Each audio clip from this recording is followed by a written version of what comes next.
Good morning. நம்ம நேற்று வந்து ஸ்டடி பிளான் பார்த்தோம். இன்றைக்கி வந்து நம்ம வந்து ஒவ்வொரு யூனிட்டாக படிக்க ஆரம்பிச்சிடுவோம். ஃபஸ்ட் நான் வந்து காம்ப்ளெக்ஸ் அனாலிசிஸ் எடுத்திருக்கிறேன். பார்த்தீங்கன்னா இதுக்கு முன்னாடி கொஷின் பேப்பர்ஸ்ல எல்லாம் பார்த்தீங்கன்னா காம்ப்ளெக்ஸ் அனாலிசிஸில் 10 to 13 கொஷின்ஸ் வரைக்கும் கேட்குறதுக்கான வாய்ப்பு இருக்குது. சரி, அப்போ ஃபஸ்ட்டு வந்து நம்ம வந்து இதெல்லாம் வந்து கவர் பண்ணக்கூடிய ஒரு புக்கு இப்போது வந்து அதுவும் ஆல்ரெடி நான் சொல்லியிருக்கிறேன். இப்போ அந்த புக்கில் இருக்கக்கூடிய சிலபஸ் படி நம்ம அதை பார்ப்போம்.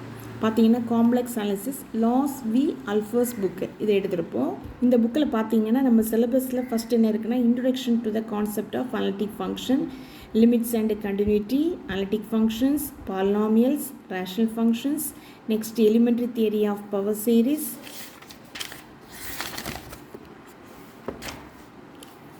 uniform convergence, power series, Abel's limit theorem, next analytic functions as mappings, conformality, arcs and closed curves, analytic functions in regions, conformal mapping, linear transformations, the linear group, the cross ratio, symmetry, complex integration, fundamental theorems, line integrals, rectifiable arcs, line integrals as functions of arcs, Cauchy's theorem for rectangle, Cauchy's theorem in a disk, Cauchy's integral formula, the index of a point with respect to a closed curve, the integral formula, higher derivatives, local properties of analytic functions, removable singularities, Taylor's theorem, zeros and poles, the local mapping, the maximum principle. So சிலபஸில் உள்ள எல்லா போர்ஷன்ஸும் இந்த புக்கில் இருக்குது.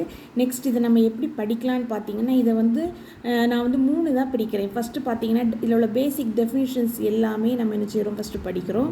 அதுக்கடுத்து அதுக்கு ரிலேட்டடாக இருக்கக்கூடிய தியரம்ஸ் எல்லாம், இம்பார்ட்டன்ட் தியரம்ஸ் எல்லாம் எடுத்து எழுதி படிக்கிறோம். அதுக்கு அடுத்து பார்த்திங்கன்னா அதில் உள்ள ப்ராப்ளம்ஸ் எல்லாம் நம்ம செய்து பார்க்குறோம். இந்த மாதிரி ஒரு ஆர்டரில் நம்ம படிக்கலாம். 1 வீக்கில் இந்த யூனிட் நம்ம முடிக்கிறோம். நெக்ஸ்ட்டு அதுக்கு பிறகு ப்ரீவியஸ் இயர் கொஷின் பேப்பர்ஸில் கேட்ட ப்ராப்ளம்ஸ் எல்லாம் நம்ம இதுக்கு ரிலேட்டடாக நம்ம செய்து பார்ப்போம். செய்ய தெரியுதான்னு பார்க்கலாம். 1 வீக்கில் நம்ம முடிப்போம். வெற்றி நிச்சயம். நம்பிக்கையோடு படிப்போம். தேங்க்யூ.